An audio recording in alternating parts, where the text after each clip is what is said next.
Chapter 11. It had been hell, but Sue had finally given Rosemary the last dose of her antibiotics.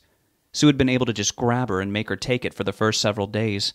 Rosemary had just been an oblivious kitten then, but she was getting smarter.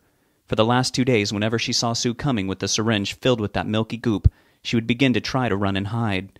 Sue would have to grab her by the scruff of her neck to make her go limp, and cram the medicine into her mouth and squirt it down her throat. They always made up quickly and easily with some treats as a reward, but Sue was so glad that it was all over, and they could have a chance to just bond without her having to traumatize the kitten twice a day. She had to take her to the vet's again the next week to get the stitches taken out of her belly. She thought that shouldn't be too hard for her, but the car ride alone would be the worst part. At least Rosemary would get a week of peace until her next visit. That was probably more downtime than the little critter had ever gotten since birth. Sue had given her the second-to-last dose when she woke up around 2 in the afternoon. It was 12 hours later. On the nights when she'd had to work, she had driven home with the pedal to the metal to give her the nighttime dose. Even though there were no more antibiotics to give, she thought she still might drive home just as fast to get to see her all the sooner. Nothing made the hard times of the day evaporate like a welcome-home snuggle with Rosemary. Rob was due home soon. He had worked 5 days that week, and Sue had to work on his days off. She only worked 4 days a week. That was all she could stand. She was looking forward to seeing him, as she usually was. They weren't getting to hang out too often, but the schedule at the diner would settle down, and once Rob got past his probationary stage, he could pretty much make his own hours. She would try to see that they lined up better, so they could have some quality time of their own. Rosemary was a wonderful companion, but she wasn't much of a conversationalist. Sue missed interacting socially with another human being. She had worked 2 shifts with Rob that week, and every time they had gotten to exchange a few sarcastic words, it made the job almost seem fun. The last 2 shifts of his, when she'd had her days off, he'd gotten home pretty soon after wrapping up the closing duties. He had gotten home so late that night the week before, when she had really needed to talk to him. She was just glad he had come home at all. She had been that worried about him. He had been in quite a strange state that was hard for her to read. He said that he just needed some more alone time, and that he had gone for a long walk after the bus had dropped him off to get his head straight. It hadn't seemed straight at all, even by then, but who was she to judge how he handled all that he was going through? He seemed so different, but then again she was not exactly the same mousy person that ate all the shit that life served up cold anymore either. She was a changed person herself. His changes, however, were showing up on the outside. She would wait until he felt better and more stable before she finally confessed that she couldn't stand his new shaved look. It was too weird-looking. She had always thought his hair was cute. She didn't fully understand his new compulsion to shave off every strand of hair all over his body. It was odd behavior. It didn't seem healthy, and if he continued doing it for too much longer, she would consider talking to him about getting some professional help. She had told him about the news, and that seemed to lift him out of the peculiar daze that he had been in. It seemed to wake him up. He hadn't been able to believe it at first. The killer's body had been found and reported, but more importantly to him, the note had been publicized. He told her that he had written that note. She said that she had thought so. It had worked. His attempt to get some information out there to hopefully save some lives had worked. She told him that not only had the note been publicized, it was being sensationalized. He had been thrilled. He said that he just expected it to get thrown into an evidence locker somewhere, if not just wadded up and thrown away altogether. That had not happened. The picture of one of the demons was famous. They were connected with the simple rules of keeping the lights on and not being alone at night. The possible reason for why they were hostile had even gotten out. It was a sound theory, and it was a hell of a lot more insight than he had when it had begun for him again with all the new sinister facets. She told him about the disappearance of the killer, and how the news thought that there was a copycat killer on the loose. The murders were still happening, at least one had anyway. She asked if he thought the killer might not be dead after all. He had hushed her up so quickly that it had startled her. He assured her the killer was dead forevermore. Someone else must be involved, but that someone was not linked to him in a way that would cause him or those he cared for any harm, the way the last one was. He told her that killers and monsters were still out there. They probably always would be, but their time with them was done. They'd had more than their fair share with them. She felt relieved with what he had told her. Their lives were not in any immediate danger anymore. Evil still walked the streets and behind the walls, but that was just the way the world was. She felt better knowing that she was not personally involved with anything out there. She told Rob that he should feel the same way too, even about the demons. It wasn't personal. He had not seemed entirely convinced. He would come to terms with everything in his own way, and in his own time. After a couple of hours, Sue began to suspect that Rob was going for another one of his walks. There was no other reason why he should still be out that late.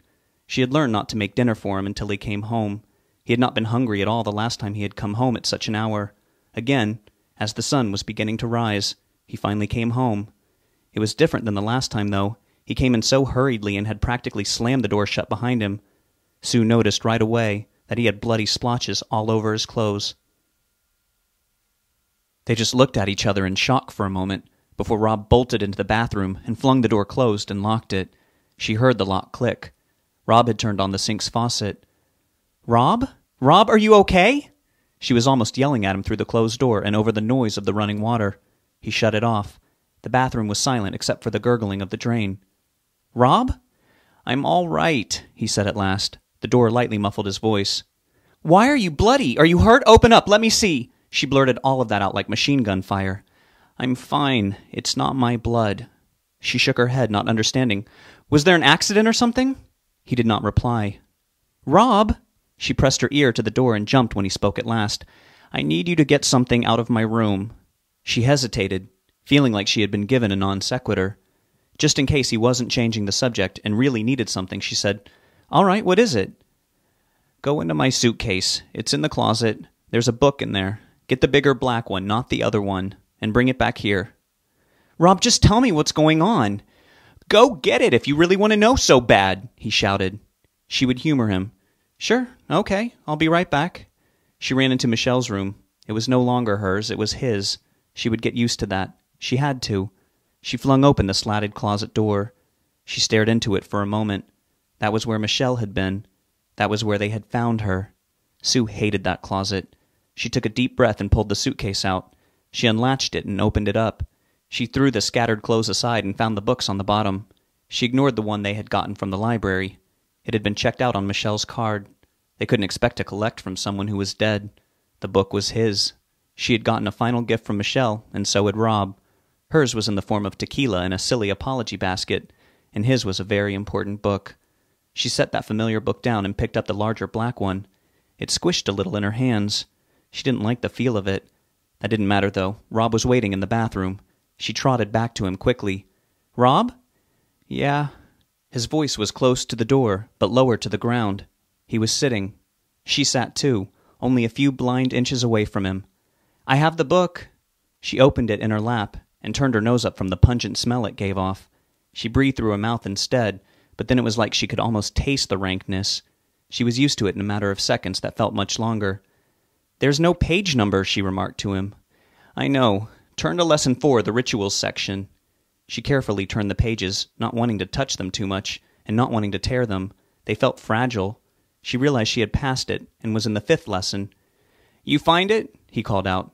"Hang on," she said with slight exasperation at herself, at the book, and at whatever was going on with him.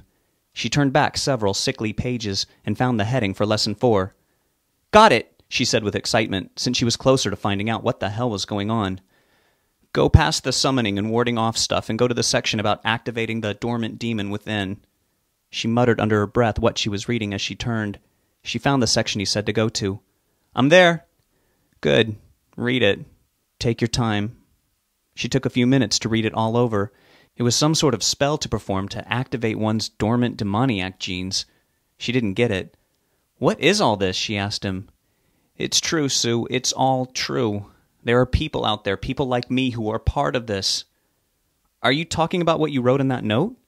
"Yes." "I just thought you were sharing the information that you learned to help people try to understand some kind of reason for all of it.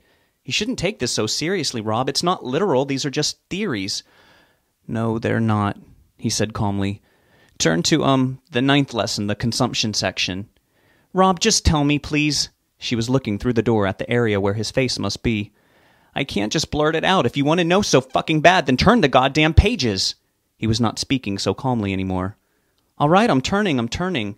She found the consumption section. "Now what?" "What do you think? Read it." She turned the pages to see how many there were. There were several, and some of them looked like an illegible mess. "All of it?" she asked with a sigh. "All of it," he replied. She took her time again with it, even though she had a desire to hurry. She read all that she could. Some of it was faded and smudged, but she could make out the missing parts from the context clues. It was more ridiculous folklore about the crossbred people eating human beings to sustain their human side while they were mutating into monsters of one degree or another. "Why am I reading this? What's this all about?" She was clueless. He sighed. Seriously, Sue? You aren't putting any of this together? You're going to make me say it? Oh, Rob, like I said, this stuff is just a myth. It's to comfort people with a flimsy explanation. What happened? What do you think? You're not taking this seriously, for real, are you, Rob? Her eyes opened wide. Oh, Rob, what happened? Tell me, what did you do? You know what I did. You read it. She put her hands to her face and then removed them to speak. Did you hurt someone? Yes, 3 so far. My God, Rob, how far has this gone? You didn't kill anyone, did you? She asked, wanting to get the most obvious worst-case scenario out of the way. There was no way that was a possibility for real, but it warranted asking.